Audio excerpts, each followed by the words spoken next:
Student आपके पास जो की के स्ट्रक्चर के लिहाज से अगर हम बात करें तो हमारे जो आपका एक प्रोसेस जो ट्रांजिशंस होती हैं, ठीक है। जो प्रोसेस स्टेट डायग्राम के अकॉर्डिंगली हमने देखा था कि प्रोसेस की जो स्टेट्स हैं वो टोटल 5 बनती हैं। न्यू है, रेडी है, रनिंग है, वेटिंग है और टर्मिनेशन है। ये कंप्लीट 5 स्टेट्स हैं। तो इन 5 स्टेट्स के लिए जो पॉसिबल ट्रांजिशंस होती हैं वो कौन कौन सी होती हैं कि आपकी जो सबसे पहले अगर एक नल है तो नल से वो न्यू में जाएगा, न्यू है तो न्यू से वो रेडी के पास जाएगा, रेडी है तो वो रनिंग में जाएगा, रनिंग है तो वो एग्जीक्यूट हो जाएगा। तो ये प्रोसेस की ट्रांजिशंस ऐसे हम बना देते हैं, यानी कि एक स्टेट से दूसरी स्टेट, नेक्स्ट स्टेट कौन सी आएगी।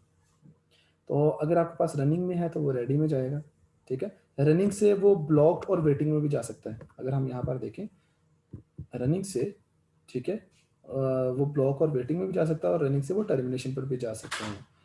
तो ये जो स्टेट्स की ट्रांजिशंस हैं वो यहाँ पर मेंशन की गई हैं कि रनिंग से वो रेडी में भी जा सकता है, रनिंग से वो ब्लॉक और वेटिंग में भी जा सकता है, ब्लॉक से वो रेडी में भी जा सकता है, रेडी से वो एग्जीक्यूट में भी जा सकता है।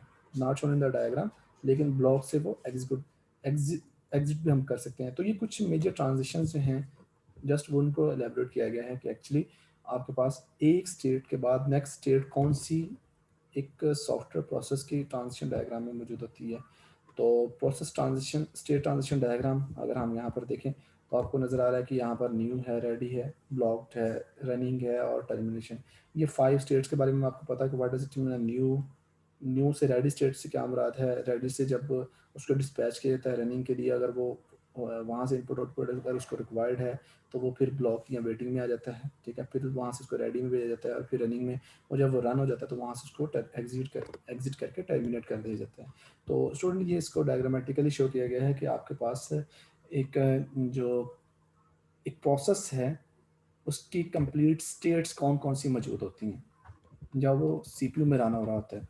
तो सिंगल ब्लॉक क्वी जो है वो क्या है, यहाँ पर आप देखेंगे सिंगल ब्लॉक क्वी में इस तरह से है कि आपके पास यहाँ से आपने एक प्रोसेस को एडमिट किया, रेडी क्यू में आया, उसको प्रोसेसर ने जो है वो डिस्पैच किया।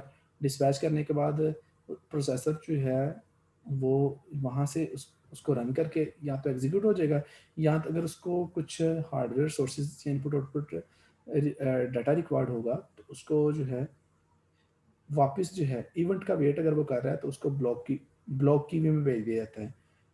तो इसे हम नाम देते हैं सिंगल ब्लॉक की, जिसमें एक ब्लॉक की हम यूज़ कर रहे होते हैं। तो प्रोसेस जो होता है वो वापस इवेंट वेट में वेट अगर कर रहा हो तो फिर ब्लॉक क्यू में भेजता है, और अगर टाइम आउट हो जाए तो उसको दोबारा से रेडी क्यू में भेज दिया जाता है, ताकि उस वहाँ से फिर प्रोसेस जो प्रोसेस है उसको डिस्पैच किया जाए और प्रोसेसर जो है वो उसको रन करके रिलीज करते हैं उस प्रोसेस को, ठीक है। तो आगे नेक्स्ट ये मल्टीपल ब्लॉक क्यू हैं। यहाँ पर आपके पास देखें मेथड, यानी कि उसका जो स्ट्रक्चर है वो वही है, लेकिन बस एक पहले हम ब्लॉक क्यू यूज़ कर रहे थे। यहाँ पर आप देखते हैं कि इवेंट 1 का वेट करने के लिए, जो अगर इवेंट 1 का वेट करने के लिए इसको ब्लॉक की 1 में इंसर्ट कर देते हैं, इवेंट 2 का वेट करने वाले जितने भी जो प्रोसेस होते हैं उनको ब्लॉक की 2 में इंसर्ट करते हैं, इवेंट एन का वेट करने वाले जितने भी जो उसको ब्लॉक एन, मल्टीपल जो है वो हम ब्लॉक की यूज़ कर रहे होते हैं। रेडी क्यू एक ही मरी होगी, जहाँ पर हम जब भी एक प्रोसेस न्यू क्रिएट करेंगे तो उससे हम रेडी क्यू में भेजेंगे। वहाँ से फिर आपका प्रोसेसर जो है वो डिस्पैच करके उसको या तो रिलीज कर देगा, या अगर टाइम आउट हो जाता तो वापस रेडी क्यू में भेजेगा, या फिर अगर कोई वो किसी डिफरेंट इवेंट्स का वेट कर रहे हैं तो उन इवेंट्स के अकॉर्डिंगली उनको जो है वो ब्लॉक क्यू के अंदर जो है वो उनको भेज दिया जाता है। इसे हम नाम देते हैं मल्टीपल ब्लॉक की, ठीक है। मल्टीपल ब्लॉक की जो है वो इस तरह से वर्क कर रही है। तो हम हमारे पास हमने बात की थी कि एक रीज़न, एक आपके पास प्रोसेस सस्पेंशन होती है। तो प्रोसेस सस्पेंशन से क्या मुराद है, तो रीजंस क्या है कि हम प्रोसेस सस्पेंशन क्यों करते हैं। तो फर्स्ट रीज़न जो है सस्पेंशन की, प्रोसेस सस्पेंशन की, वो है स्वैपिंग। तो स्वैपिंग से मुराद क्या है, operating system need to release sufficient main memory to bring in a process that is ready to execute. तो एक्चुअली आपके पास इस तरह से है कि आप जब आपका प्रोसेस जो है वो मेमोरी को रिलीज करता है, मेन मेमोरी को, ताकि एक जो न्यू प्रोसेस जो कि रेडी क्यू में पड़ा हुआ है उसको वो डिस्पैच करके उसको एग्जीक्यूट करे। इसे हम नामते हैं स्वैप का, कि पहले वाले प्रोसेस को उसने स्वैप कर दिया, अब दूसरा रेडी क्यू में जो प्रोसेस है उसको वो लेके आ रहा है ताकि अब उसको वो रन करे। सेकंड जो अदर ओएस रीजंस हैं वो ये हैं कि ओएस में suspend a background process on it suspect that process can cause a problem।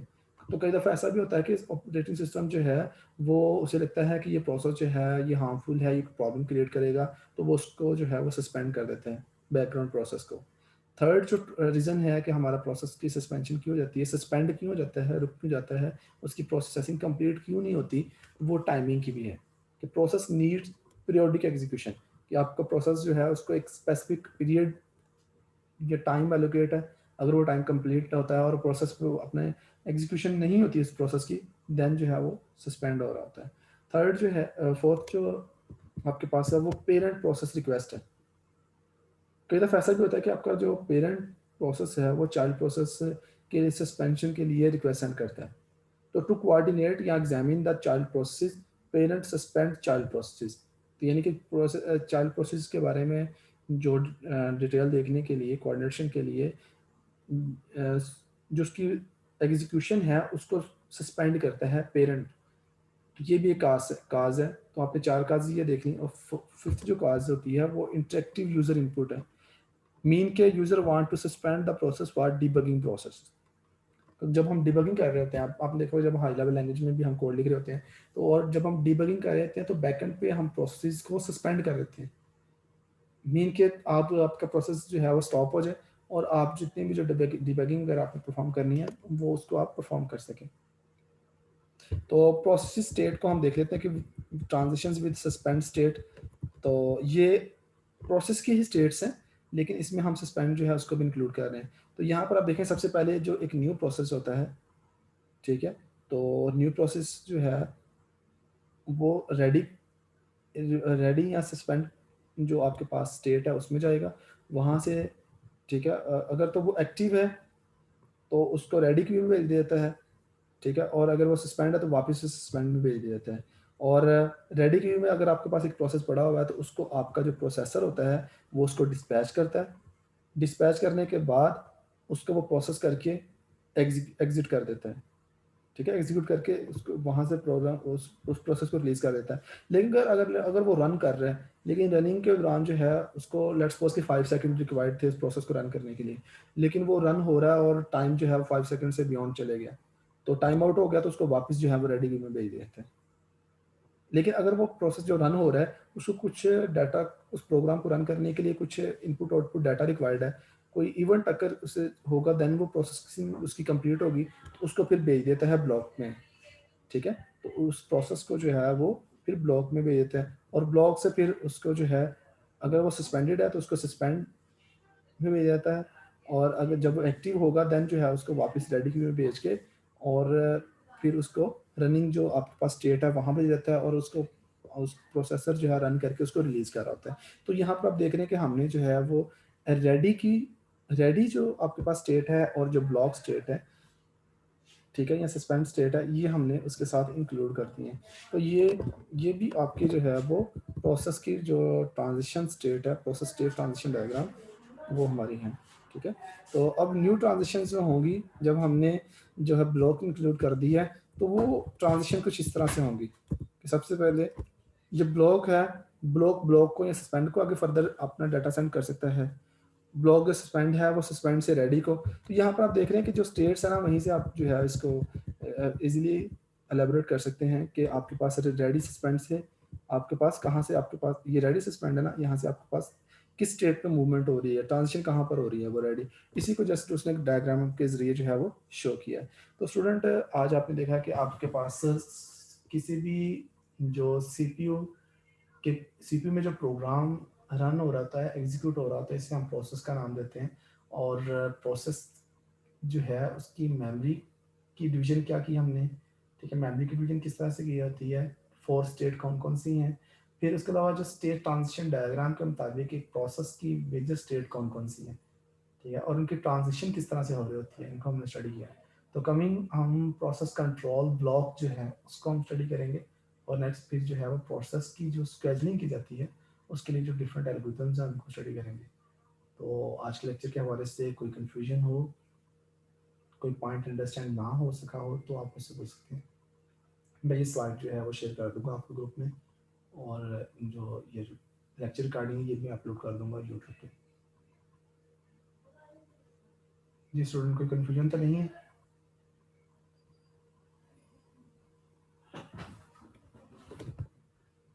Student, आज के लेक्चर के हवाले से कोई पॉइंट अंडरस्टैंड ना हुआ हो, मिस हो गया हो तो आप मुझसे पूछ सकते हैं। क्लियर है?